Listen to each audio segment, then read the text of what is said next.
Welcome to the final episode of the House of the Hounds for Season 2 of Game of Thrones, House of the Dragon. We're having a great time here, but we wanted to talk book spoilers. So with me today is returning co-host, Elysia. Elysia, hi. Hello. Glad to be here with, the tape taken off my mouth. I can say whatever I want now, right? David is gone, so he can remain unsullied. And hopefully no listeners are here who do not want to be spoiled for the entire series because I'm going to say things. Yeah, so before I give a big spoiler warning, I just want to say thank you everyone for writing in this season. You can still write in even if we're not going to have a podcast on it at hotd@thelorehounds.com. You can join us for Rings of Power Season 2. We have another season pass for that if you're interested, and another show guide called The One Guide to Rule Them All. Similar, but actually more features than the House of the Dragon one because I'm experimenting more with Notion. And yeah, I hope you'll join us for more stuff that we cover. But we are going to talk full book spoilers today. But before that, Elysia, you want to give your hot takes on the season? Yeah, I mean, I guess I feel similarly to most. I think it was an anticlimactic ending. I don't mind that as much as other people. I do not hate season 8 of Game of Thrones as much as you do, so I wasn't bothered by I think the tie-ins. You do. Yeah, it's true. You have a special burning hatred for the season of television. So yeah, that didn't bother me as much. I've been guilty this whole show, like I said previously, of writing it in my head. And so I've tried to keep that in mind. And that being said, I really loved episode 4 and episode 7. Those were definitely my two favorites of the season. There were some other great book moments they brought to life, like the twin fight, I think. Of course, the book's written as a historical document, so it's not really, except when Mushroom's talking, there's not much emotion in it.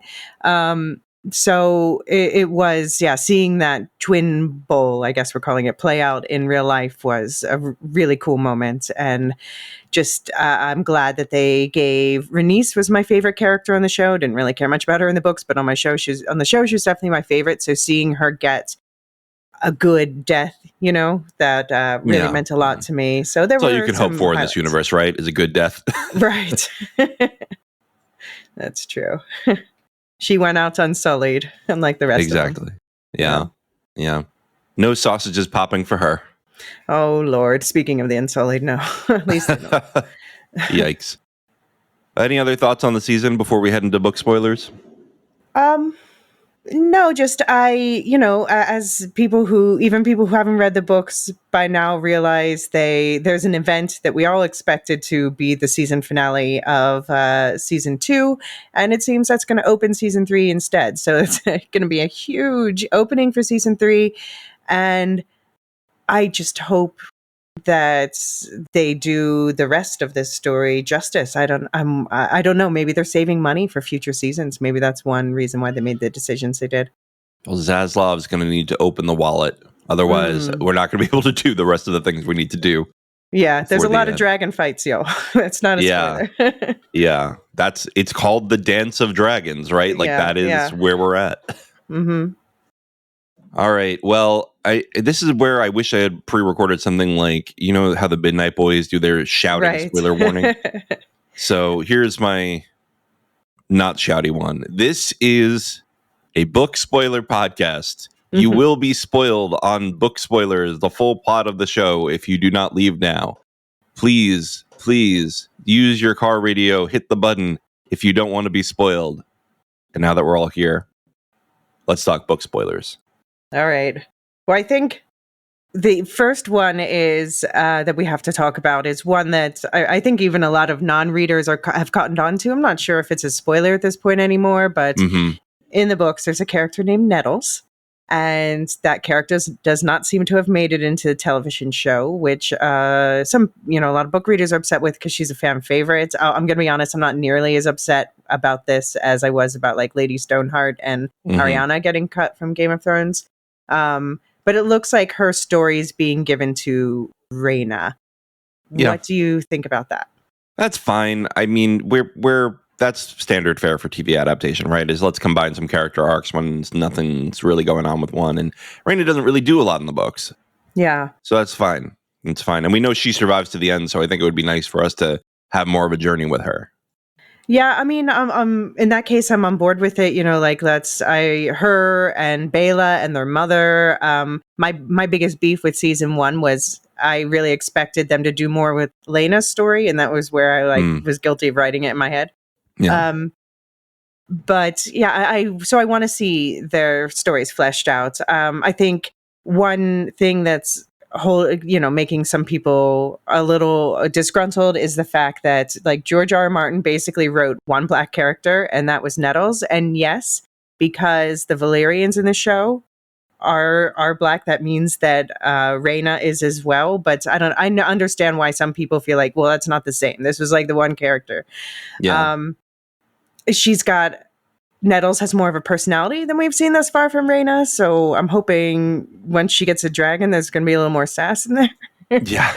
So far, I mean, I didn't enjoy the 5K, so yeah, I don't know why. I don't know why they haven't done that much with her other than make her bitter.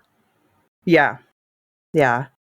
I mean, it does make sense though, in the sense that in the book, some people accuse Daemon of her of being Daemon's lover, and others said that he treated her like a daughter. So, yeah, okay. Nettles, to be clear. Nettles, yes.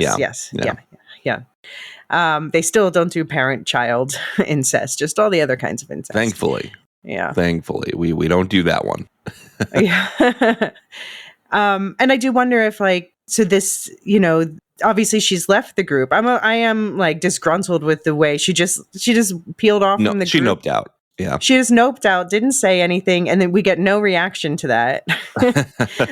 It's okay.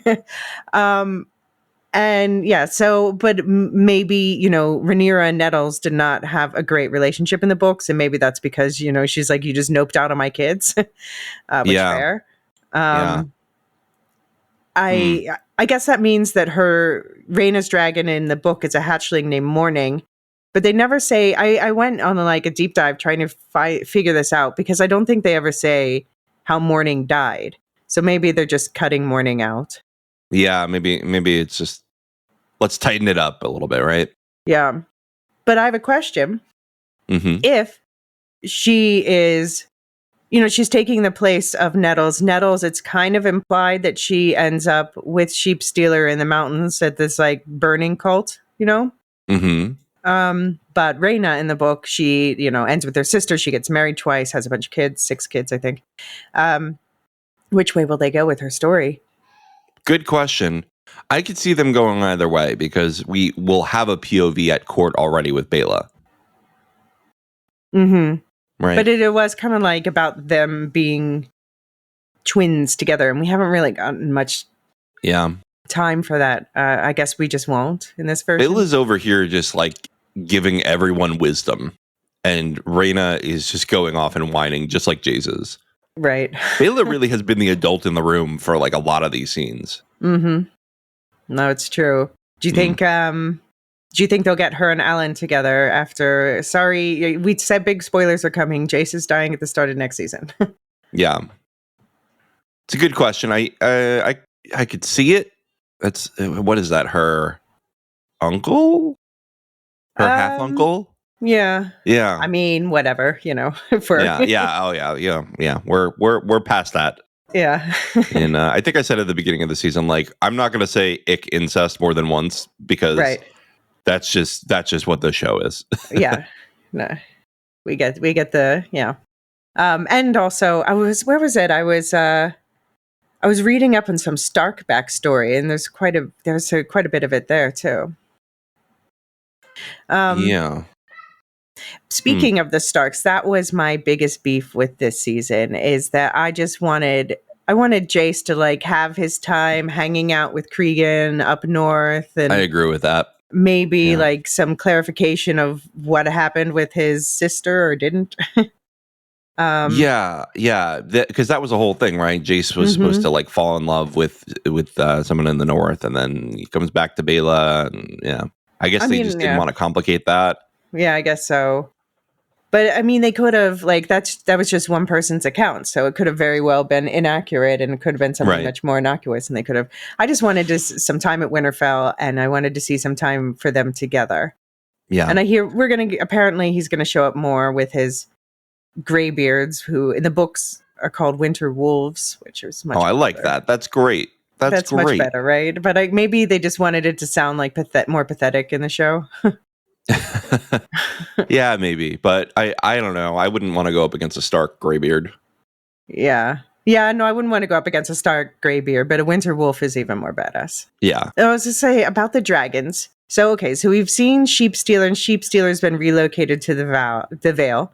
I know Gurm is not a fan of this, but I think it makes sense. Why wouldn't Sheepstealer be in the Vale instead? He says dragons don't range, but Sheepstealer isn't showing any sign of ranging, just living in the Vale, which makes sense for the end of their story. Do you think cannibal exists? Because we haven't gotten a mention, have we? No, and I don't think it exists. I don't think so either. I mean, it just would serve to I feel like we've maxed out the dragon excitement now. But guess what? There's another secret dragon. Yeah, but Cannibal's so badass. But you would think, they would at least mention. Mm-hmm. Yeah. And also we saw what's his name? The big boy. I can't think right now. Which big boy?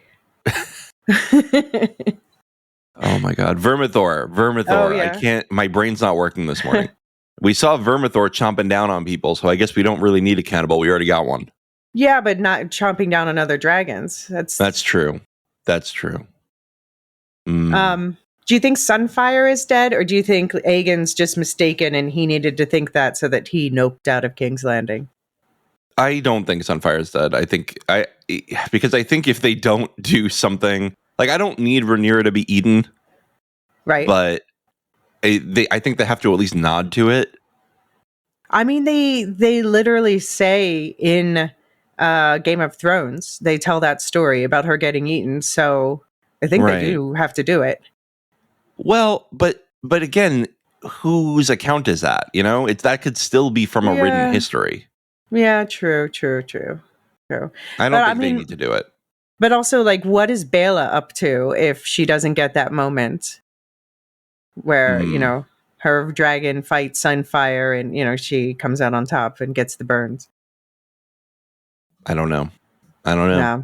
But I think they could play with it a little bit where, we get to similar outcomes with a different story. I mean, look at Blood and Cheese. Look at the way they did Laenor. I wouldn't be shocked if Sunfire remained dead in some way. Okay. How do you think they're going to bring Darren and Tessarion into the story? Well, we already saw them, right? They're on Dragonback right now, on their way with the High Towers. But so with Ormond, I guess, which is Otto's cousin? Yeah, Otto's cousin. So Darren's cousin once removed, cousin uncle. Yeah. As Father uncle. As I say about my own cousin uncle. Which is not an incest thing, it's just cousins once removed is like an uncle. Yeah. Why who do you think has Otto locked up though? I think it's Beesbury folks. Okay. It's somebody allied with the Beesburys. And I think that Larys probably made him get caught. That would be my guess. Yeah. Oh. Because Larys was sent to go get him.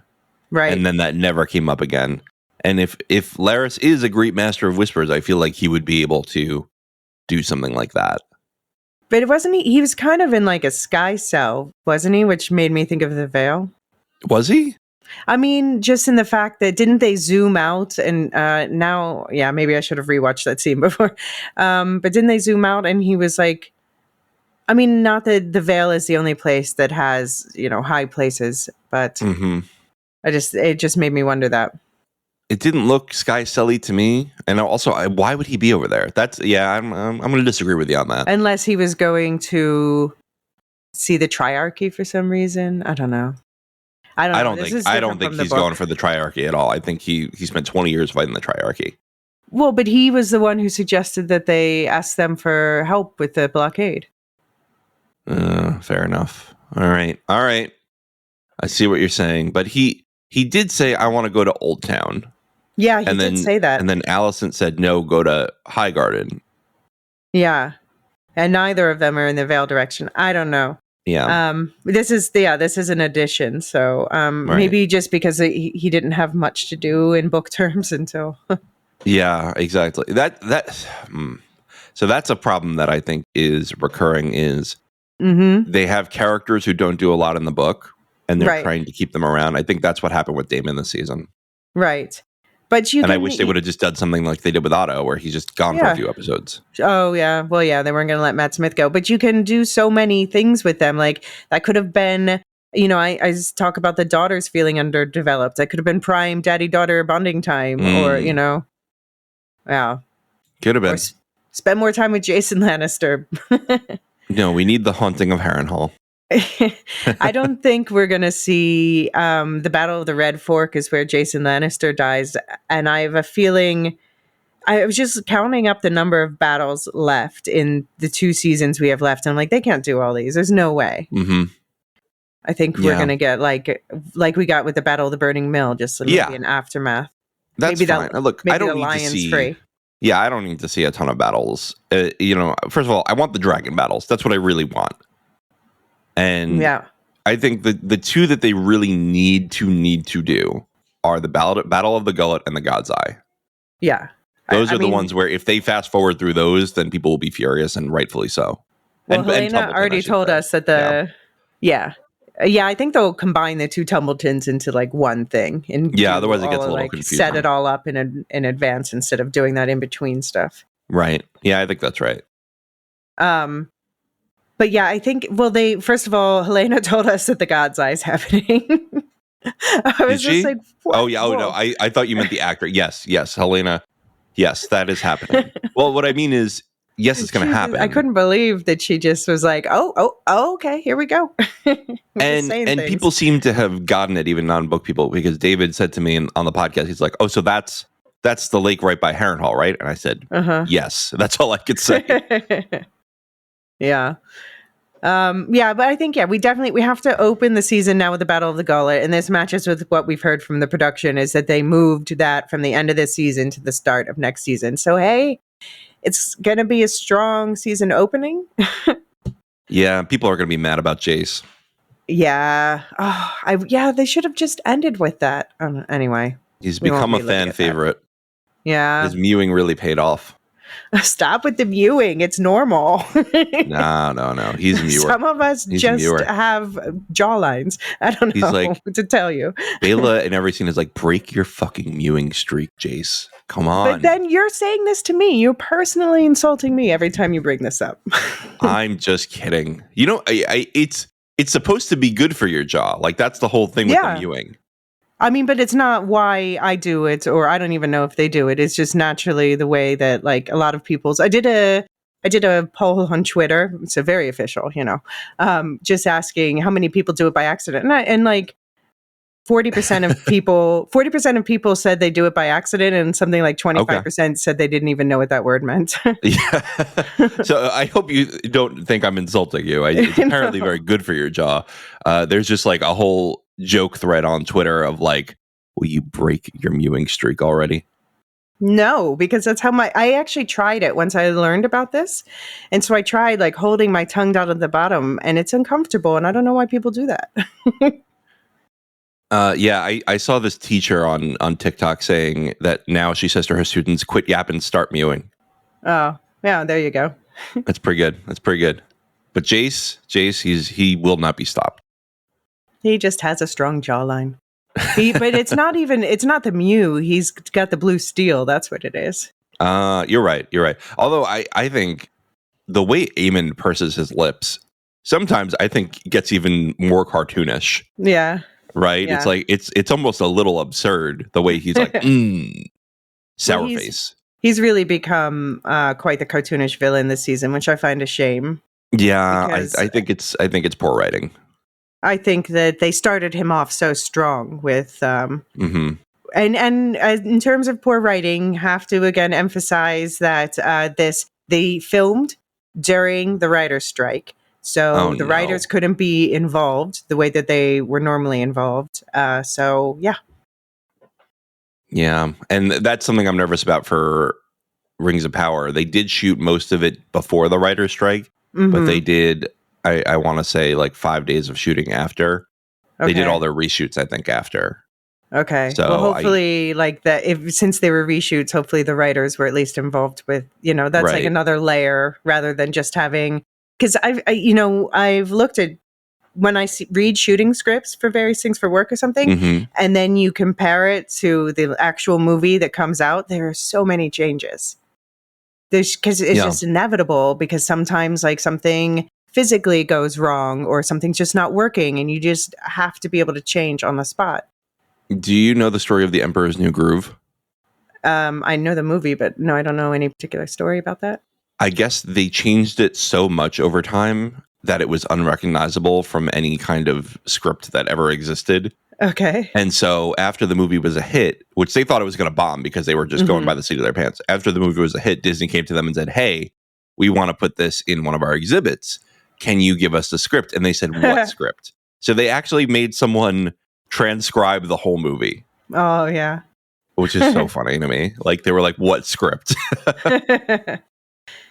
Yeah. No, it's crazy how much things change. And I think people don't really realize that. And then that's why I was mad. I was just talking with Sadie about this on the Discord, and she agrees with me. But just how annoying it was that people from the production kept saying like, oh, don't worry that we're filming during the writer's strike because the writing's already done. And I was like, it's not done. It's never done. Right. Yeah. It's tough. It's tough. And yeah, I think the writer's strike is going to have a lasting impact on this industry, unfortunately. Some good ways, some bad ways. I mean, I am glad that it at least draws attention to certain concerns that like studio heads were just trying to like sneak in under people's view, Absolutely. I mean, it needed to happen. I'm not blaming the writers. I just think the studio response is kind of unfortunate so far. Yeah. Might be more strikes coming this year from like VFX artists and animators and some VFX. Oh my God, so overworked. Yeah, and their contracts up.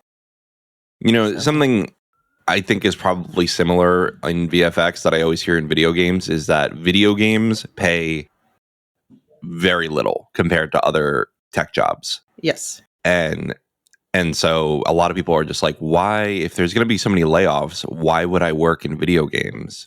Yeah. When I could make triple my salary coding for Google, Video game voice artists are currently on strike. I don't blame them. Blame them. Especially that's become like a whole other thing with like motion capture and all that. Like that has become more like full body acting. Right. Yeah. Yep. All right, do you want to hear about House of Dragon? Do you want to hear my predictions for what we're getting the next 2 seasons, roughly? I would love to. Okay, so I predict we open season 3 with the Battle of the Gullet, of course. And then I'm wondering if they're going to swap the order of the God's Eye fight and Rhaenyra taking King's Landing. Because I'm wondering if like they'll have the God's Eye fight mid-season or at least an episode or a couple episodes before King's Landing so that we have, Aemond, we know definitely dies. Daemon disappears. I'm wondering if maybe he'll go to the Green Men or something based on what we saw this season. And then Rhaenyra, though, as far as she knows, he's dead. So her taking King's Landing is like a win to end the season. What do you think? Oh, you think so? Because we were told 3 days. Come to King's Landing in 3 days. You think the whole season's going to last that long? Maybe. So you think they will do King's Landing first and end with the God's Eye? I think so. Partially because they want Matt Smith for a whole season. Yeah, good point. Yeah. Then they only have to do 1 season without him. Plus, you have to have the whole thing of like Helena being captive and dying, and then that. I think they could end with the God's Eye, and then politically in King's Landing, Helena has died, and Rhaenyra is now like hated. Right? Or perhaps a game changer would be Helena dies, and then they're like, oh my God, how are people going to react to this? And that's a good game changer ending. Yeah, I don't know if that would be a satisfying end to the season for me, but well, with the God's Eye, you know what I mean? Both. Yeah, with the God's Eye, I think that's plenty ending. Right. Yeah, and Aemond needs some time to get to know Alice, right? So do you think he'll swap places with Daemon and do, I guess if they had this plan, they're going to change it. But I was wondering if they're going to have him do the whole visions thing in Harrenhal. We got a new initiate. Give him the juice, Alice. What do you think? Do you think Daemon's a green seer? No. I think that was a combination of Helena and Alice tapping into Werfi and, channeling into Daemon. So I guess Helena and Alice are aware of each other through the Green Network or whatever. Do you think there's any connection between them beyond that? I don't think so. I think it's just Werfi. That's what I'm going to call it the rest of the show. Werfi? Yep. Like Wargfi, yeah. Yeah, I guess, what did you think of Hugh and Ulf versus the books? I thought that they were honestly perfect. I think that they nailed that. I thought Hugh was he comes across as a much better person, and I think that's for the better to differentiate them like that.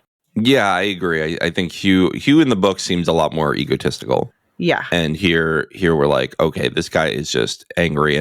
And I like the addition of his child dying, his wife kind of spurning him. I think that provides a good motivation for like, well, I have to find glory so that I can get my life back a little bit. And maybe to win his wife back or do it for her. Like, oh, you want to be queen? But I can see also that he's seeing Rhaenyra the Cruel is coming out, and he's seeing what she did with the dragon seeds to blocking them in with the burning, which is not from the books.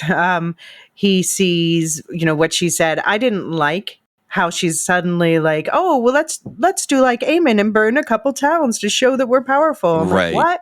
Felt a little out of character there. Where's Masari on this? Like, well, she talks to Masari afterwards, and Masari's like, "Look, you got to do what you got to do." And I was like, "This is just not. This is not the vibe." Masari is supposed to be the one protecting the small folk. Like that's been her. But anyway, right. But the good thing about that is that we do see from Hugh's perspective that like, he's watching this, and you can see why he would eventually turn on her. I don't know why he would think that the other side's any better, but. I think they're setting it up really well. Yeah. Ulf, I imagine he just gets a shiny object waved in his face and that's enough. Yeah. Ulf, oh man, he's awful. And they're selling me on that. Yeah. Yeah. And I wonder, I'm looking forward to getting the Isle of Faces stuff. I wonder if Daemon, because they don't find his body in the book. There was also... They said with Rhaenys in the book that she was so charred you couldn't see her, and then it seems she did actually die, and it's like that, and like, oh. But considering there's no body for Daemon, I wonder if he wanders off to the Isle of Faces himself, and then that's a way that they keep him around longer, and he has maybe I'm thinking in the last season is when they'll do Tumbleton, and maybe Daemon and Adam meet. Yeah, I could see that. I think that'd be a fun way to, because that's always been an area of interest. I do wonder if it's more interesting to leave it a mystery. Like, is the mystery more interesting than anything that it could be? Yeah, but do you think they're gonna miss a chance to bring back Matt Damon one last time? Matt Damon. Sorry, I'm combining their. He's like, hey, Adam, how do you like them apples? I'm combining his real and show names, Matt Smith. Yeah, no, fair enough. Yeah, and we also don't know in the books what becomes of Alice Rivers and Aemon's son. So I'm wondering if she could possibly take the place of that witch in the hills, but then. And like, because her son could very well be a dragon rider.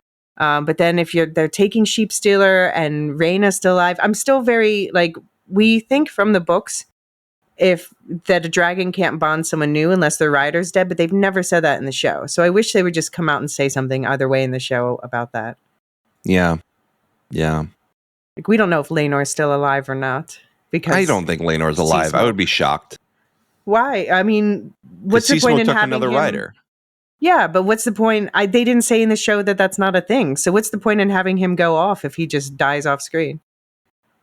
Well, it's been 10 or 15 years, right? He lived more than he did in the book. I don't know, maybe. I just wish they would say something one way or another.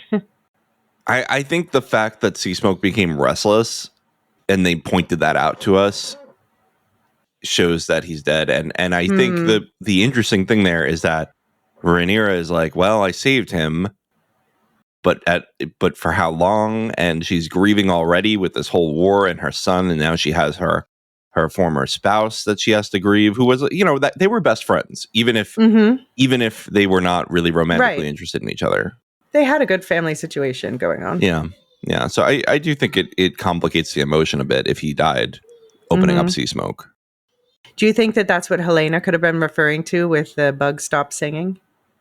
Ooh, that's a good point. I think that might have been it. Good work. Well, I don't know. No, that's canon now.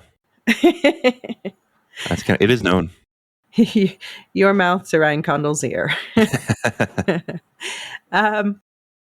Yeah, do you think that, so one thing that I can't remember, someone on Twitter pointed this out, that we saw the kind of pre-riot in King's Landing where Alicent and Helena were involved, and somebody grabbed Alicent, or one of them, and got his arm cut off. Do you think that person could turn out to be the shepherd? One of the three who ends up taking King's Landing from Rhaenyra? Yeah. I think they could be setting that up. That would be cool to include that origin story there, and then you see, somebody was already disgruntled, lost his arm over it, and now he's even more mad. Yeah, but why would he be mad at Rhaenyra? Maybe he's just mad at the royals in general. Yeah, I mean, I think to the common folk, to the small folk, it's like this is a battle within a single family, which is true. Right. So it's different flavors of blondies, right? Right. That's all it is. Yeah. Do you think the show's overall going to end with Aegon II taking back King's Landing? And if so, are they going to try to give us a redemption arc for him? Or do you think they'll fast forward to baby Aegon? I think they're going to go to baby Aegon. I think they're going to, because that unites the two. I see the end of the war being the uniting of the two sides, right? Which is Aegon and Jaehaera. Right. So I think they're going to end with that. They're all here. This is who, we're all coalescing around these two. This is the end of the war. I think that's a satisfying way to end it. And I don't think they should go forward to Jaehaera then killing herself. No, I mean, yeah, they can make it kind of, even though he's called Aegon the Broken because he's so messed up from everything that happened. Yeah. They're like, smile. Yeah. But I think it is fitting because then you can also have, like Cregan putting Larys's head on a pike, which is a kind of probably satisfying end to all of his twists and turns. And I think that you get the postscript then about, I guess, the dying of the last dragons under baby Aegon's rule. Also, they're going to be babies still. And, they're going to be very young, Jaehaera and Aegon. And I feel like it would be a really poetic ending to have all these grown-ups fighting. And then at the end, you have these two toddlers sitting on the throne. Right. Well, the people around them really run things. I think that in a show that's meant to show how the Targaryens broke their dynasty, that's a really effective ending. Yeah.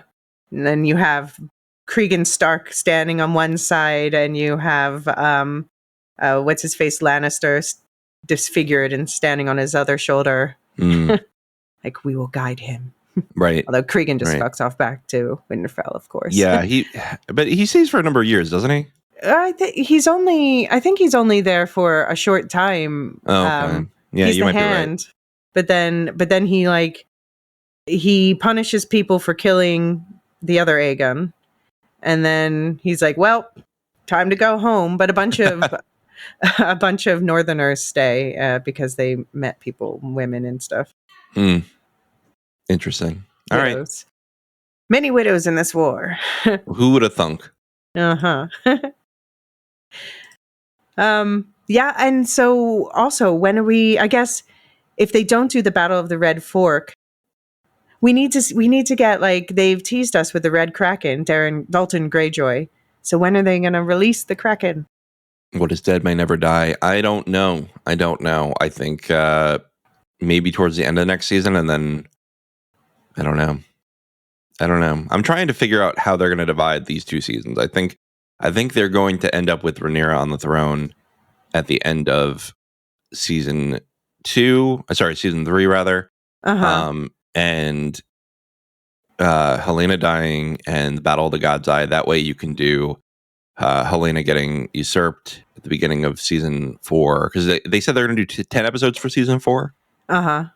So yeah, I think you have enough room to do everything else in season 4. Yeah, then. I don't know if we have it completely confirmed how many episodes for seasons 3 and 4, but what's out, the rumor floating out there is 8 for 3 and 10 for 4. But after this backlash, I just don't trust Zaslav to do anything that's a good creative decision.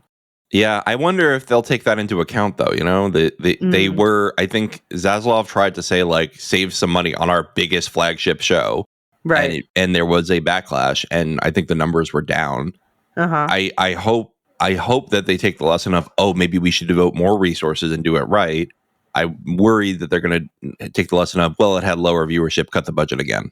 Yeah, I mean, I think that's always been my issue with him. He is personally my most hated exec in Hollywood. And it's because he's just always shown he does not understand.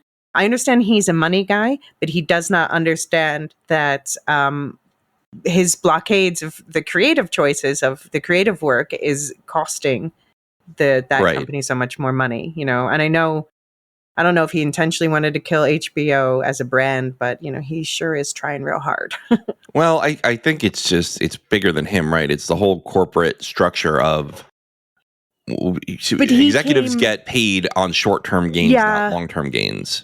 But he came in from the Discovery perspective, like, let's just have a bunch of cheap shows we throw at the wall and people, you know, lean back viewing, as they say, whereas HBO is lean in viewing, where you have to pay attention and it costs more and it's, you know, more intricate, and you get it does cost more, and maybe viewership overall is lower than I know you're a big fan of 90 Day Fiance. I'll watch it. I love it, but they get to pay the couples like $1,000 an episode, right? And so maybe they do, like, if they have like 10 couples, that's what, $200,000. That's nothing on a budget. And no VFX, all just editing. Right. Like plane tickets and whatever. It's just extremely so cheap as a production. No scripts. Well, that's debatable. I think I don't think it's scripted. I think that the producers say, like, okay, say something like this. It's influenced. I really recommend. What is it called? Unreal it's a fictional TV show about the producers behind a Bachelor-like TV show. And it's really, it's fictional and it's dramatic. And if you like that stuff, you'll like this as well. But it's also just really interesting. And I think it's all true how they show how they influence the people on the show. Yeah. Oh, I got to check that out. Yeah, I love the whole, like, it is so interesting to see these people get just a little bit of money and go insane. Yeah. Well, that's the 90 Day Fiance thing I've noticed, is they go on the show for like 2 seasons, and like one of them just wanted to stay relevant, so she started selling her farts in jars online, and that was like a whole plot line. Oh God. Okay. All right, back to Game of Thrones. But yeah, so I think Rhaenyra, by the time that she dies, we're going to see her as a monster, and hopefully they've learned from the Daenerys thing to. It seems like they're already seeding that plot, but I think the point of no moral return is going to be when she orders the torture of. I keep forgetting the other Lannister's name. Thailand? Thailand. Thank you. See, I'm like, what's Jahar, the captain? Oh, Lohar. Yeah. Lohar. Yeah. Yeah. Yeah. Do you think that they're going to show? So in the books, young Viserys, the brother of young Aegon, gets kidnapped and then just like disappears. And then Aegon finds out while he's king that Viserys is alive and ends up bringing him back from Essos and makes him his hand. Do you think they're just going to skip all that? Just Maybe. have him disappear? Maybe, yeah. They could have him settle in Essos, that would be fine with me. We can tie off some loose ends. I think that's fine. I don't really need to see like the drama surrounding a baby in this, Yeah. I mean, it does. I guess, it lays seeds, but they're not going to. I think they might make his Aegon III's reign. They're not going to like lean into how depressed he is. Yeah. And how it's just relentless sadness in this universe. Yeah. Especially since he's younger, I wonder if they're even going to have him be as depressed, right? Because isn't the whole thing is that he's like super conscious and he's watching his mother die and he's just completely miserable. But if he's like 1, he's not going to remember that probably. Right. Anyway. Yeah. Anyway, I'm wondering how they're going to handle the new Dunk and Egg show. I noticed, and like we've seen like the briefest of teasers in part of what's coming up in HBO reel, and they said Duncan's name, but they didn't say the name of the kid. Yeah. So I wonder if they're going to try to keep it secret who he is when the show starts, and I wonder. At some point they have to reveal who he is within the show plot, but then maybe he won't talk about his ancestors at all. So you don't know who he's descended from? I mean, does he even, I don't remember if he does like a whole, it's been years since I read it. Does he even do a whole like, well, I come from this line? I don't think he does. I think it's reasonable to just have somebody named Aegon in this universe, right? Like there's a few lying around. Yeah, they reuse names like they're candy. It's just it is like what, a couple generations later. So he doesn't need to talk about like I am son of. Yeah, right. No, we don't need the begots. Right. And I do think he's isn't the Silmarillion. Exactly, but he also is a secret Targaryen at the beginning, right? Like, doesn't it take the full first novella for him to like be like, oh yeah, by the way, I'm right. Well, that's why his head is shaved, which we've now already seen with Ellen in this show. Yeah, it's funny. But yeah, and we know his head shaved. We saw a glimpse of a super bald, egg-headed kid. Good for him. There's the egg. There's the egg. All right. Do you want to take a quick break before we get into some feedback? Sure. Here we go. We'll be right back with more House of the Dragon.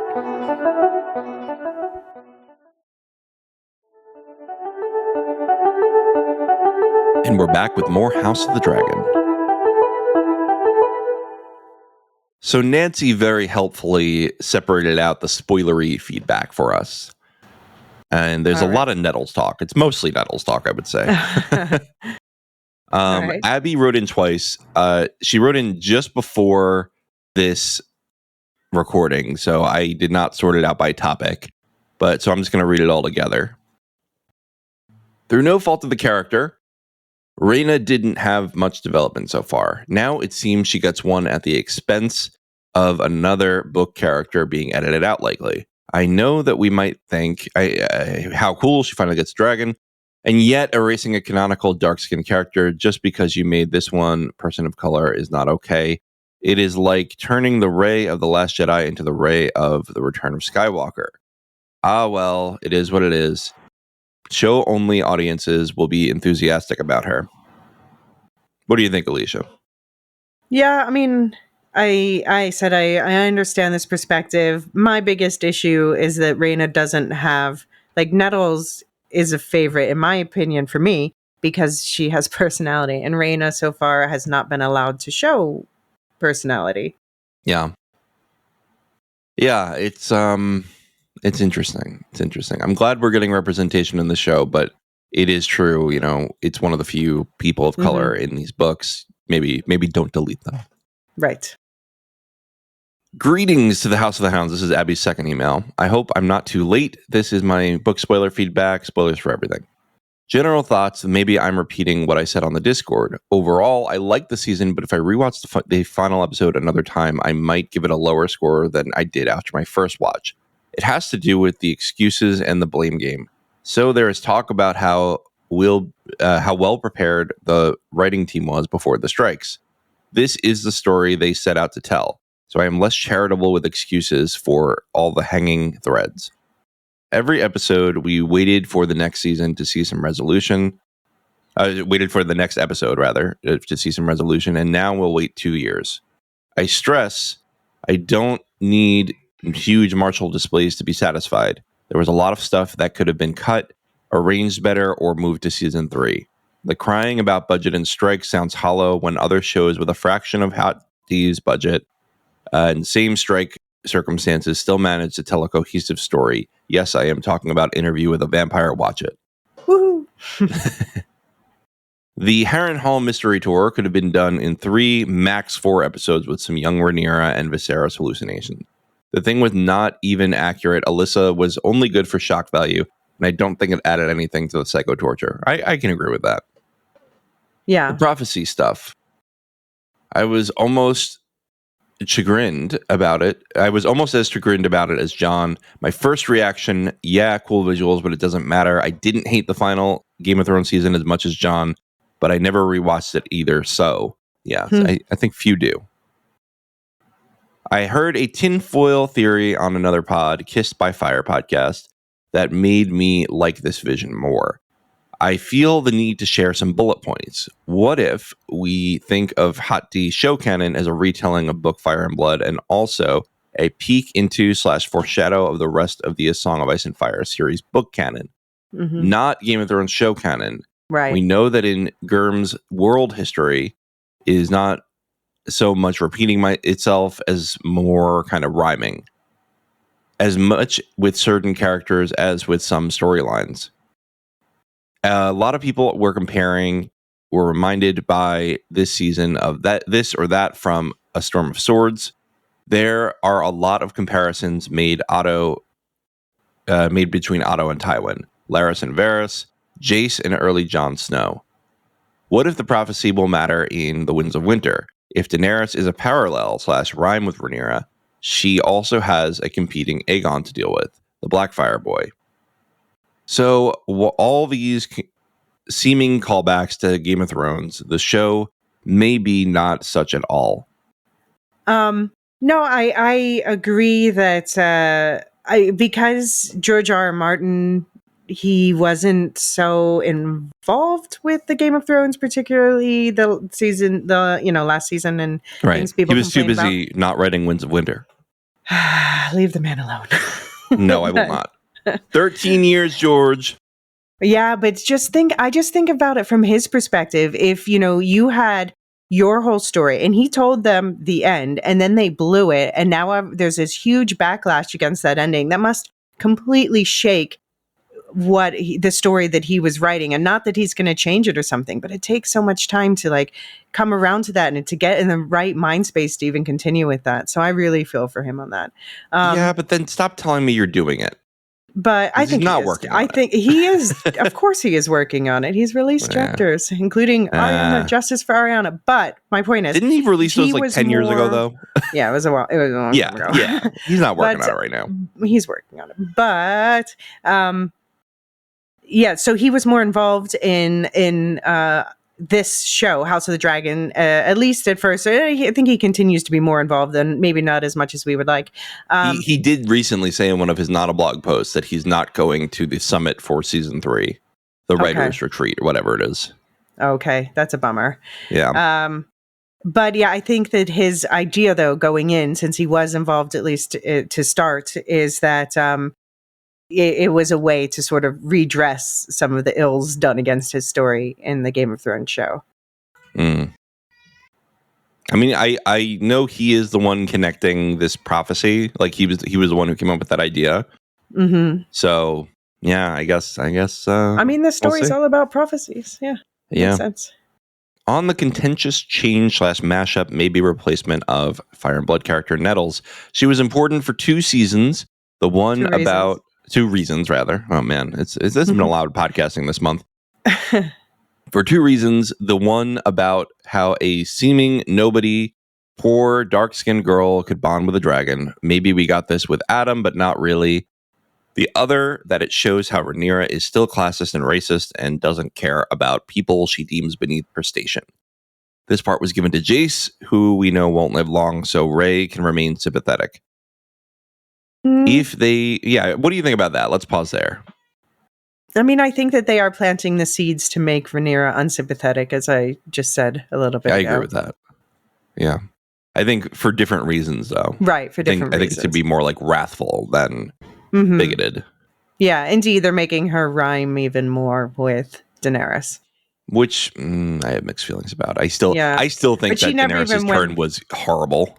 Well, it was too fast, and it wasn't handled well. She just stood there like breathing heavily for a minute, and then she's like, well, guess I'm evil now.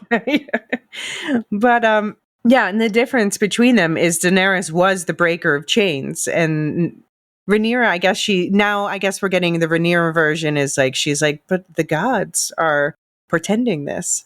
The gods will it because, they chose Adam. Right. So that's... a dragon choosing Adam is obviously the gods saying they want Rhaenyra on the throne. Exactly. You always make it about you, girl. If they're replaced with Rhaena because of the gossip presumption that Nettles is Daemon's daughter, that never seemed plausible in the first place. That also doesn't really work, as Rhaena, overlooked as she was never a nobody. She lived in privilege, and besides, Rhaenyra going antagonistic with her is unlikely. Except maybe for abandoning her children. Well, we got that. Yeah. As we didn't get any resolution on the wanderings in the Vale, maybe that dragon is a different one, or if it is Sheepstealer, maybe already has a rider. Anything is possible. I was going to say, I think it's pretty clear that it's Sheepstealer because they keep showing us it eating the sheep. They're gesturing very dramatically to the dead sheep. Yeah.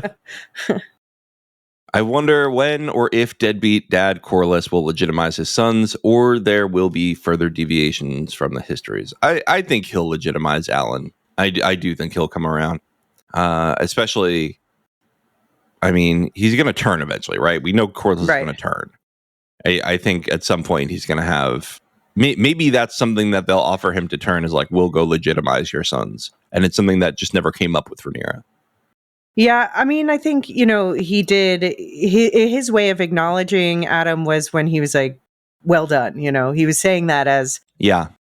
As an emotionally stunted father to his son. Right. Yeah, and I just want to be clear, I don't think Corlys can legitimize him on his own. He needs a regent. Right. He needs a king or queen. But Rhaenyra would gladly do so, given one of them's on a dragon now. Right. That's true. Who do you think Mushroom is? That's Abby's next question. One character, maybe Mysaria, or a collection of characters. Who tells the gossipy stories? Yeah, it could be Mysaria. Yeah. Although she doesn't show that personality. I think they just were like, let's just forget Mushroom exists because we don't know how to deal with another dwarf character who's made to be a fool. Yeah.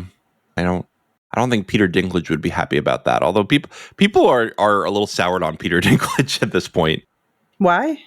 He mocked fans for not liking the ending of Game of Thrones. He's like, "Oh, get over it. Oh, it was a good ending," and this and that. And people are like, "Oh." Well, to each their own. I bumped into him in an airport once. He was very grumpy, but I was very grumpy at the same time. Fair enough. It was so packed at Heathrow. Who likes being in an airport, No, it was a miserable experience for everyone in that pit of people. Yeah. All right. So Abby says, I'm running out of time, so I'm sending this email without adding more. Looking forward to hearing your thoughts. Your friend, Abby. Thanks, Abby. Always good to hear from you.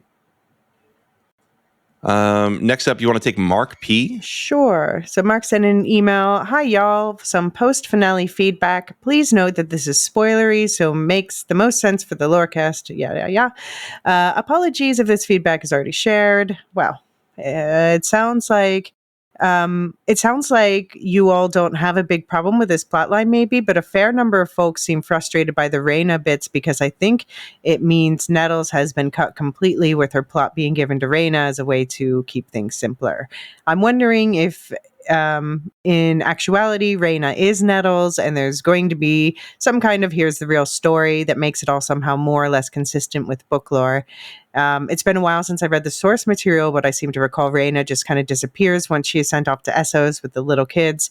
I'm wondering if in the show some mysterious dragon rider shows up, sworn to the Blacks, riding Sheep Stealer, claiming the name Nettles with an unknown origin and backstory, and rest of the story proceeds as usual. Of course, in this concept, the inner circle of Team Black would obviously know her real identity, close family member at all, but publicly she would be taking a new identity that the history books wouldn't necessarily know about. That's the rather scant information about Nettles in the book. Of course, there are some problems with this, mainly the traveling escort she was with not sharing that she has disappeared. May be pretty hard to believe. To be clear, that is part of that part of the story is already pretty weird. Also, very notably, there's the question of why she would do anything like this in the first place. Sure, she is angsty, both about her place in the world and about her lack of a dragon. But once she got said dragon, it seems she might be content to return to her previous place at quote-unquote court. They have not told the story about her wanting a completely new beginning or clean slate or anything like that. I don't know, maybe I'm just trying to rationalize why they're being so cagey about this particular plot line. I'm not necessarily somebody who has a big stake in the existence of Nettles, but the fact that they left this, of all the dragon riding plot lines, as a cliffhanger, most likely knowing that this related to a fan favorite character that would provoke 2 years of people stressing out between the seasons, feels notable enough that it's possible there's something else going on rather than simply cutting the character and giving the story to Reyna. I'm not sure that this is either a good or a bad decision, nor that this is even particularly interesting, but I hadn't seen it tossed out before, so just thought I'd share my thoughts. Yeah, I mean, I know you were reluctant to talk about this because of spoilers, although I probably would have a few weeks ago said, like, I don't think Nettles is coming. Yeah. But so I thought that they would at least end the season with Reyna, like, instead of her just randomly wandering, she could have been, found Sheep Stealer and been feeding dragons, feeding sheep to Sheep Stealer to try to bond, and then, just end the season with her getting on the dragon or something, just some final win. So I guess maybe we'll get, like, that'll be the cold open of season 3 or something, because Nettles shows up at the Battle of the Gullet, right? I don't remember. So she needs to already be on the dragon. And if she is on the dragon, it makes sense. She hears that, the kid she was supposed to be protecting got taken. Yeah, obviously she would go. Right. Right. But yeah, I'm wondering about the timing of this for next season now. Yeah, I guess the idea could be, she tries to catch up with them on their way to Essos. Mm-hmm. And then she joins the battle as she finds them. I guess we're going to be talking a few more times about this. So you want to read Christina J's? Let's keep going. If they gave Reyna her damn dragon, this is Christina J, by the way. If they gave Reyna her damn dragon, that would have at least saved the season for tragedy. That's been a 4-year story arc now. Yeah.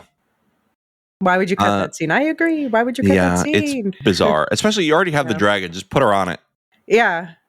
Or just have them, I don't know, just some acknowledgement, like the visual bond, since we already saw that established between 3 other characters this season. Yeah. Why would you cut that scene? I mean, book readers are already mad enough that she took another person's arc, but then don't even allow that triumph. That was probably the worst showrunner decision. Here is I'm going to make it bigger because I can't read it that small. Mm-hmm.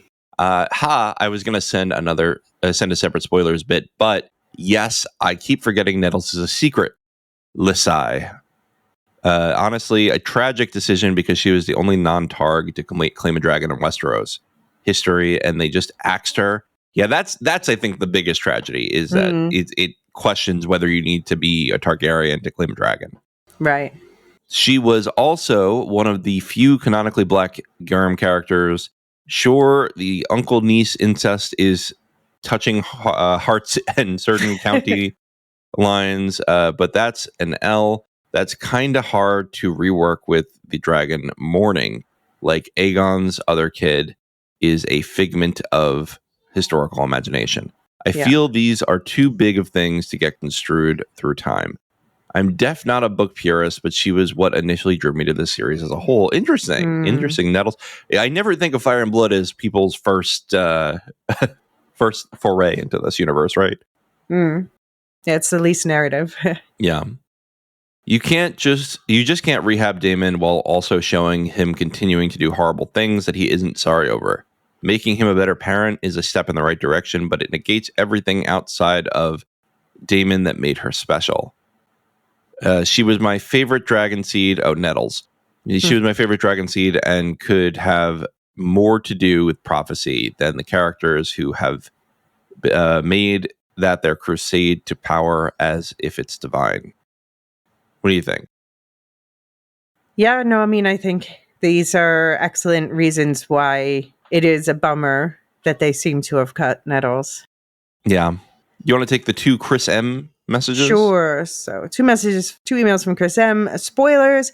I also think that the season was a lot closer to the books than a lot of folks have said. Aside from Blood and Cheese, the changes they made were 1, mostly minor timeline compression stuff, 2, playing the many blank spaces of book material, 3, additions that wouldn't be recorded in the book, or 4, introducing their own take when none of the book sources can be credible reporters. I would say I agree with that overall for the series as a whole. That's one of the things I really liked about season 1. I feel like season 2 they did, like with the Nettles thing, and there were a few things like in the order of events in certain ways, or a few things that do directly contradict the books. Now, I'm not, it doesn't have to be exactly like the books for me. I don't have to consider that, because obviously Game of Thrones was vastly different from the Song of Ice and Fire original series. So I don't mind that, but they've made changes. Yeah, fair enough. Chris M also says Weirwood visions. The mystery Targ is Bloodraven. Oh yeah, Bloodraven we saw in the visions. Yeah, I couldn't think of it at the time, and I was like, I'm not going to say something wrong, or I'm going to get Sarah'd again. Get Sarah'd again? Oh, yeah, right. Because about 20 people wrote in about Sarah. Yeah. Yeah, because they showed in the vision, this is Elysia talking, they showed in the vision that he had that birthmark on his face, which although in Game of Thrones, so this is another thing showing that it's diverging from the Game of Thrones series, is when they showed him in the Game of Thrones, he did not have that birthmark. So now they're kind of course correcting the lore a little bit. Well, you spend enough time in the Were Tree, and it's got a good dermatologist plan. Right, yeah. So yeah, the mystery targets Bloodraven, the three-eyed raven from Game of Thrones, who is canonically one of Daemon's descendants. I thought this whole sequence was meh because it felt like a really abrupt way to get Daemon to where he needed to be, but I appreciate how willing they are to sprinkle in deep lore. I personally think the Rhaena-Alicent scene does play to their characters correctly, but regardless how people feel about the character beats, I think Alicent's offer to open King's Landing is also a good plot addition. Because in the book, it's a little too on the nose, serendipitous that Rhaena's forces just happen to arrive in an empty King's Landing, and Aemon just happens to leave for Harrenhal at the same time. That's a bit too coincidental for me. Alicent totally has sway over Helaena, who herself would probably be fine with standing down. And with 7 dragons, no one else in King's Landing is going to put up a fight. It will make an interesting tension point when they find out Aegon is no longer there, though, and that could lead to some sort of imprisonment/house arrest for Alicent anyway. I think that's right. I think where they're leading to is Rhaenyra takes King's Landing easily. Alicent says, "Okay, well, I'm leaving," and she's like, "Okay, just leave your son." Right. And then she can't. She can't pay the toll to leave King's Landing. Right. And then she'll be like, this is a betrayal. They'll both feel betrayed, right? Yeah. And I think that's good. That's good writing there. So that's one of the things I'm most looking forward to. Yeah, I don't mind the Alicent showing back up at the end stuff the way that some people seem to. I think one of the things that I like that they've done in this versus the book, which is a marked change from the book, is just the relationship between these two women. And yes, you can say it just wouldn't be recorded, but there are Yeah, it's just definitely, it's a big change to have them have been close in their childhood and more the same age. Right. And I think that this was a good callback for that. And, we got the setup where she found out. So we have Alicent, who's finding out that about this prophecy, which is actually not about her son at all, but her husband really did want Rhaenyra. And then on the other hand, she's just seeing how awful her sons are on the throne. Right. And she's like, oh God, what have I done? Yeah, she thought about her son's safety, but she didn't consider the safety of everyone else. Right, including herself. Yeah. Kevin C says, had this thought earlier in the season, but didn't think to send it in until you specifically mentioned book feedback for a spoiler segment. In episode 6, during the scene where Alicent and Helena are being escorted from the Sept to their wagon, we see the guards specifically cut off an old man in Maroon's right arm. In the book, we know a character of the shepherd, here's what you brought up, who has mysterious origins but is missing his right arm, at least in the picture in Fire and Blood, page 493, and preaches against the royals. Did the show give us a nod at the potential origins of the shepherd here? I'm wagering all my internet points on this being the case. I don't know how the show could connect the two characters/actors, but this was my initial thought as soon as I saw the limb remove. Thanks for a great season of content, Kevin C. from Virginia. Well, Kevin, insert me handshake emoji. Thanks, Kevin. Yeah, I think that'd be really cool. I think it'd be really cool to set up somebody that early. You want to finish up with Chris M? Chris M. Despite the season arc, I've been holding out hope that they might not cut Nettles, and I've got to say, the way the season ended might keep a fool's hope alive. My theory has always been that they weren't sure how many seasons they were going to get, so they kept the option to merge the characters if they needed to for a time, but were waiting to see 1, viewer reaction, and 2, season length. From a narrative standpoint, it would be more interesting for her character if Rhaena can't claim Sheep Stealer. She mirrors Aemon this way. There's a what does it do to your psyche to be the only Targ who can't get a dragon thing that they're playing with here, and I'd like to see that play out. Whereas if they were committed to giving her Sheep Stealer, I feel like they would have done it right then. Pushing it to season 3 gives them the option to pivot to introduce Nettles if they want. Given how cagey Condal has been when asked about Nettles, this feels like it could be a real possibility. Am I reaching here? Hope is never mere. I mean, so I've wondered about this myself. The biggest thing, though, is the fact that the convoy left for Essos without Rhaena now, I guess, it seems, because they were like walking on the boat and nobody saw her just like, take a righty out of there. Yeah. So then what is that? What happens with Rhaena if there is another Nettles who claims the dragon? Yeah, and I think you really want to have Rhaena catch up with the boat and get to the gullet. Right. She needs to be in the gullet one way or another, right? Yeah, I think we need to have Rhaena claim the dragon. I'm going to say it is a fool's hope. I'm sorry. I'm sorry, Chris. I did wonder until the end of the season. I was like, guys, we don't know for sure that Nettles has been cut. And then by the end of the season, I'm like, yeah, Nettles is cut. Yeah. So that's the end of feedback. Of course, you can still write into hotd@thelorehounds.com. We won't be answering. Well, Nancy might answer. But we won't be reading it on air is the point. But yeah, this has been a fun season. Elysia, I really appreciate you doing a spoiler cast with me because I wanted to talk book spoilers, but I can't with David. Yeah, no, of course. We must protect his innocence. Exactly. Yeah, no, I'm glad that I get to talk about this season in this way, even if we were a little let down with where it ended up. I don't know. At this point, it's still in my top 10 shows of the year. We'll see. We've got some heavy hitters coming out at the end of the year, so we'll see where it stands after that. Yeah, we'll see. Yeah. I am excited for season 3, so I'm very excited. That's something to hope for. Yeah. Bring on the Battle of the Gullet. Let's get this party started. Do it, you cowards. It's going to open up with the aftermath. Oh, yeah. And it's just like, by the way, Jace died off screen. Can you imagine the rage? and watch us replay this clip after they actually do that next season. And we're laughing in the clip. We're crying. And Right. All right. Well, I think it's time for us to do our closing. just on quick show notes, next week's going to be a little bit of a lighter week, but still some content. I have a Silmarillion story dropping. What do you got on your feeds, Elysia? So there is coming out probably around the same time as this is on Will Shift Dust. There's the Comic-Con reactions with Luke and I to all the Silo Season 2 news, including that new casting announcement and what we found out about the plot. I won't do any book spoilers other than what they told us at Comic-Con.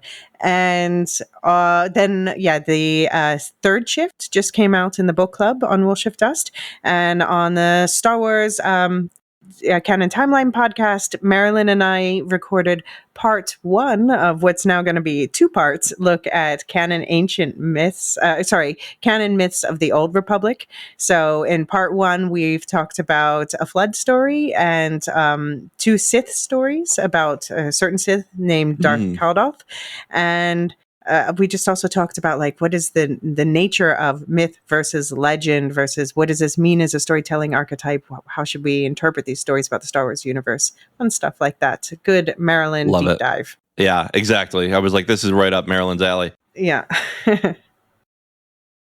All right. I know Radioactive Ramblings is going to be back with a boys wrap up soon. Great. So that'll be fun. And then David is doing a bunch of stuff with Alien. So keep an eye out on the feed for Alien Romulus, Alien Anniversary stuff. He's got the details. Listen to the main pod if you want to hear every detail about it. But he's collaborating with every science fiction movie ever. Very exciting stuff. Yeah, I'm recording with them tomorrow to talk about the original Alien. Nice. Very cool. And of course, we are coming back for Rings of Power Season 2, our origin story, our origin story. Marilyn's going to be podcasting with me and David every week. And before the season, I think today, actually, they're going to record without me, doing a recap of Season 1. So they're just going to be doing a short recap of Season 1 in case you forgot what happened. And then we'll see you weekly for Season 2. And don't forget to check that show notes for the link tree where you can find the season pass, Patreon, Supercast, all the way you can get premium features. We're going to be doing a bonus Lorecast every single week that will be for subscribers only. And Jean and I are also going to be doing weekly coverage of Agatha All Along once that starts in September. And before that, I think, John, you're joining, I think it's me, you, Brandon, and I talking about Beetlejuice 2. Oh, we got to do Beetlejuice 2. I'm excited. Don't say it again. Beetlejuice 2. And now I'm married to a demon. He's married to a demon, you said? No, now I'm married to a demon because I said it 3 times. Oh, okay. Oh, that's no good. That's no good. All right. Well, let's do our quick shout outs. You want to do the shout outs? I have music. Sure. All right. Give me the music. Here we go. All right. Thank you first to our Discord server boosters, Gnarls, Aaron K, Tiller the Thriller, Dork of the Ninjas, Duve71, Captain Gingy 56, Athena Agileia, Adrian, and Tina. And thank you especially to our lore masters, Samartian, Michael G, Michelle E, David W, Brian P, SC, Peter OH, Bettina W, Adam S, Nancy M, Duve71, happy anniversary, Brian 8063, Frederick H, Sarah L, Garrett C, Eric F, Matthew M, Sarah M, DJ Miwa, Andra B, Kwang Yu, Deadeye Jedi Bob, Nathan T, Alex V, Aaron T, Sub-Zero, Aaron K, Dally V, Mothership 61, Gnarls, Kathy W, Stuart B, Jeffrey B, Elisa U, and as always last, Adrian. All right, I'll get rid of the Game of Thrones music. At least that was actually kind of appropriate for this show. That was a very a good selection. Yeah, that's playing right over the Battle of the Gullet. All right, thanks everyone. This has been fun. We'll see you in Middle Earth. What is dead may never die. The Lorehounds podcast is produced and published by the Lorehounds. You can send questions and feedback and voicemails at thelorehounds.com/contact. Get early and ad-free access to all Lorehounds podcasts at patreon.com/thelorehounds. Any opinions stated are ours personally and do not reflect the opinion of or belong to any employers or other entities. Thanks for listening.